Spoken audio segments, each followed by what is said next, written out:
छाया पर जीत पाकर श्री कृष्ण समान जगत जीत बनने की, युद्ध के मैदान में सदा विजयी बनने की, कभी भी हार नहीं खाने की, श्रीमत से स्वयं को विकारों के बंधन और कर्म बंधन से मुक्त करने की, अशरीरी बनने का अभ्यास करने की, विदेही परमात्मा की हम आत्माओं के लिए आज की मुरली से शिक्षाएं। अविनाशी परमात्मा संगम युग में सर्व तरह की अविनाशी प्राप्तियां कराते हैं। प्राप्तियों को प्रैक्टिकल प्रयोग में लाकर संपन्न बनना हम आत्माओं का कर्तव्य है। अविनाशी संपन्न स्थिति की भरपूरता कभी छिपती नहीं, बल्कि उसकी झलक और फलक चेहरे द्वारा दिखाई देती है। ऐसी आत्माएं सर्व प्राप्ति स्वरूप का वरदान प्राप्त करती हैं। संगम युग के ब्राह्मण जीवन की विशेषता ही ये है कि सदा परमात्मा संग सुख शांति के, खुशी के, ज्ञान के, आनंद के झूले में झूलना। यही संगम युग है जब सर्व प्राप्तियों से संपन्न स्वरूप के अविनाशी नशे में स्थित रह सकते हैं। चेहरे पर अविनाशी प्राप्तियों की रूहानी झलक और फलक चेहरे से दिखाई दे। सर्व प्राप्ति स्वरूप आत्माएं ही परमात्मा को प्रत्यक्ष करेंगी और परमात्मा संग सभी का संबंध जोड़ेंगी। खुशियों के सागर परमपिता परमात्मा शोक वाटिका से अपने बच्चों को निकालकर खुशियों का खजाना देते हैं और कहते हैं सदा खुश रहो और सभी को खुशियाँ बांटो। जो ये परमात्मा का फरमान मानते हैं और अमल में लाते हैं, उन्हें रिटर्न में खुशियों की ही प्राप्ति होती है और खुशियाँ बढ़ती जाती हैं और आत्मा परमात्मा का बनकर खुश नसीब आत्मा बन जाती है। जो जितना अविनाशी परमात्म खजानों को बांटता है, वो उतना ही मालामाल बनता जाता है, क्योंकि औरों को बांटने से खजाने बढ़ते हैं। क्षमाशील, रहम दिल, दयावान, भोलानाथ निराकार परमपिता परमात्मा पाप आत्माओं की दुनिया नर्क अर्थात कलयुग में आए हैं। भक्तों को उनकी 63 जन्मों की भक्ति का फल देने के लिए उन्हें सृष्टि रूपी ड्रामा में आत्माओं के आने जाने के राज का भेद सुनाकर फिर मुक्ति जीवन मुक्ति का वर्षा देने, स्मृति दिला रहे हैं परमात्मा की वे क्यों आए हैं और साथ साथ समझ दे रहे हैं कि कैसे हमें मुक्त जीवन मुक्त रह करके मुक्ति जीवन मुक्ति के संस्कार बनाकर उनसे मुक्ति जीवन मुक्ति का वर्षा लेना है।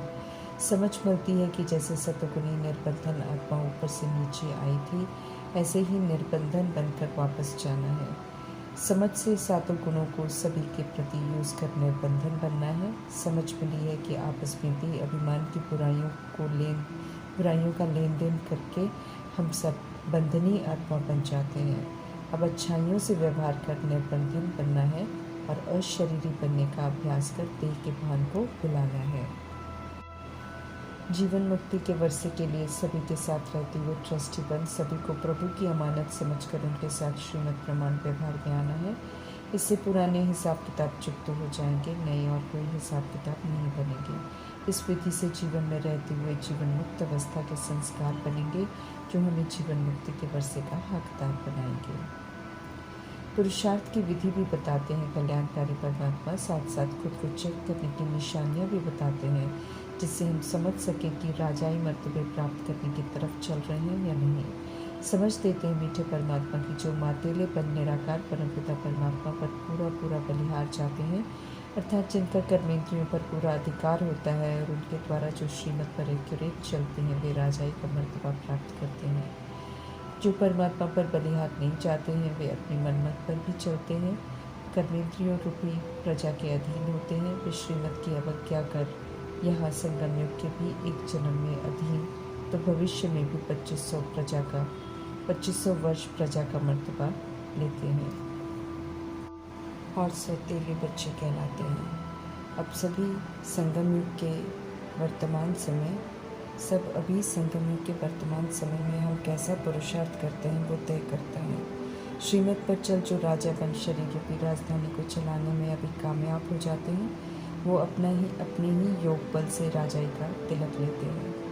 बुद्धि का योग परमात्मा संरख उनसे बल प्राप्त कर माया के प्रभाव दबाव से मुक्त हो, कमी कमजोरियों को यूज नहीं कर मायाजीत बनना है। जो मायाजीत बनते हैं वे जगतजीत बनते हैं। हम सभी आत्माएं अपने बनाए हुए जाल की आफतों में फंसे हुए हैं। भोलानाथ परमात्मा हम आत्माओं के रक्षक और रखवाले, हम आत्माओं को आफतों से निकालने आए हैं। कल पहले भी उन्होंने निकाला था, अब भी निकाल रहे हैं। पुरुषार्थ कर प्रालब्ध भी बनाने को कह रहे हैं, क्योंकि ड्रामा में कलयुग की आफतें समाप्त हो फिर से सतयुग शुरू होना है। आसुरी संप्रदाय जो रास्ता दिखाए उस रास्ते पर बिल्कुल नहीं चलना है। अब तो सच्चा पुरुषार्थ सिखाने वाले भोलानाथ परमात्मा की शिक्षाओं पर चलना है।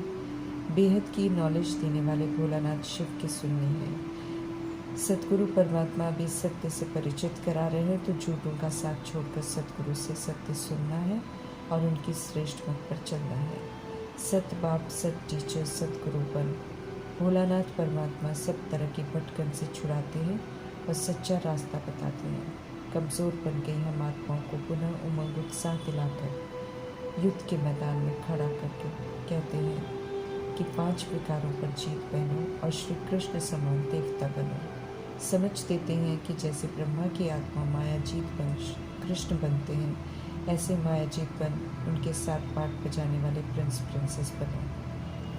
5 विकारों के वश नहीं होना है, उन्हें यूज़ नहीं करना, अर्थात उन पर जीत प्राप्त करना। नारायणी नशा सदा चढ़ा रहे तो सही दिशा पर चलते रहेंगे। आत्मरूपी द्रौपदियों की पुकार सुनकर पवित्रता का सुरक्षा कवच देने आए हैं मीठे परमात्मा, तो उनका दिल से बन जाना है, उनका कहना मानना है। जो उनकी आज्ञाओं पर चलता है उन्हें कोई भी इस रावण राज्य में हाथ लगा नहीं सकता है। 2500 वर्ष उनके स्थापन किए हुए राज्य में विकारों की गंदगी होती नहीं है। इस पवित्रता के राज्य में प्रवेशता के लिए संगमित में परमात्मा का बनकर उनकी आज्ञाओं पर चलने की ईमानदारी और वफादारी चाहिए। पवित्र दुनिया में कैसे बच्चे पैदा होंगे कि चिंता छोड़ अभी परमात्मा फरमानानुसार पवित्र रहने की प्रतिज्ञा भी करनी है और निभाना भी है। पवित्र रहकर पवित्रता का सहयोग देना है, मीठी प्रकृति को भी शांत और स्वच्छ बनाना है।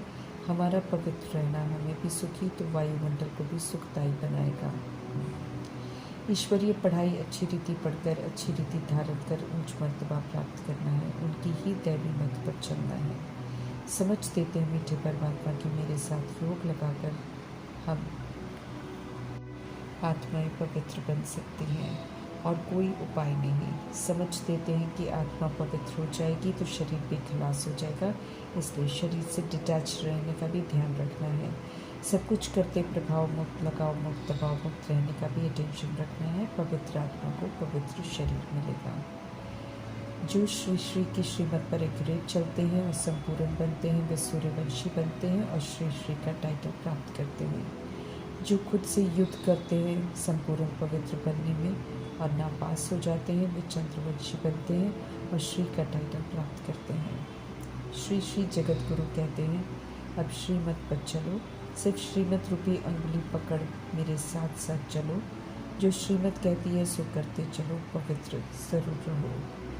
कब्रिस्तान में रहते हुए इसे याद नहीं कर अब बुद्धि का योग शांति धाम और सुख धाम में लगाना है। नष्ट मोहा भी बनना है, ये फरमान करते हैं परमात्मा। समझ देते हैं कि मेहनत तो करनी पड़ेगी। उमंग उत्साह बढ़ाते हुए कहते हैं कि कल पहले भी पुरुषार्थ किया था, मर्तबा लिया था, अभी तो रिपीट करना है, तो क्या मुश्किल है। पतितों को पावन बनाने वाले जगत के मालिक मीठे परमात्मा फरमान करते हैं कि ज्ञान धन से संपन्न बन, औरों को भी बनाओ, सभी को धक्के खाने से छुड़ाओ। समझ देते हैं कि इस गति सदगति के बेले में मरने लायक भी हो जाओ तो भी बैठकर ज्ञान अमृत जरूर पीना है।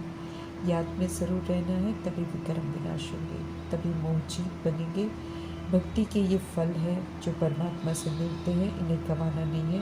न किसी से वैर रखना है, न किसी से डरना है। रेस में तेजी से दौड़कर मीठे परमात्मा तक पहुंचना है। पतियों के प्रति निराकार परमात्मा का फरमान है कि पतिव्रता बनो और कोई को याद नहीं करना है। याद से अपनी अवस्था को परिपक्व और सशक्त बनाना है और शरीरी परमात्मा की याद में रहकर देह अभिमान को तोड़ना है और देही अभिमानी बनना है। एकांत में बैठकर मीठे परमात्मा से भी बातें करनी है और जो मुरली द्वारा हमें बताते हैं वो खुद से बातें कर खुद को समझाना है। वी आर एट वॉर, इसलिए सदा अलर्ट रहना है ज्ञान और योग के अस्त्र शस्त्रों के साथ। श्रीमत पर चलने से और याद की यात्रा पर निरंतर रहने से मीठे परमात्मा कहते हैं कि ऑटोमेटिकली राजाई का तिलक लग जाएगा और निर्विकारी दुनिया में जाने का हक प्राप्त कर लेंगे। एक बार संगमित में परमात्मा पर बलिहार जाने वालों पर दिलाराम भोलानाथ परमात्मा 21 बार बलिहार जाते हैं और 21 जन्मों का वर्षा देते हैं। जो परमात्मा का बच्चा बनते हैं उनको निरंतर याद करते हैं, उन्हें परमात्मा की मदद भी ज़रूर मिलती है। समझ देते हैं परमात्मा की देवताएं पुरानी दुनिया में नहीं आएंगे, उनके लिए नई दुनिया बन रही है, इसलिए कहते हैं कि जल्दी जल्दी पुरुषार्थ करो और अपने विकारों के बंधन और कर्मों के बंधन को श्रीमत पर चलकर खत्म करो। मुझे याद करो और शरीरी बनो। भोलानाथ से रक्षा करवानी है तो उनकी राय पर भी चलना पड़े, फुल पास होना है तो मीठे परमात्मा कहते हैं कि फुल पुरुषार्थ भी करो। युद्ध के मैदान में श्री कृष्ण जैसा बनने के लिए जब सर्वशक्तिमान परमात्मा ने हमें खड़ा किया है तो हार नहीं खानी है, बल्कि जीत कर उनका नाम बाला करना है। ओम शांति।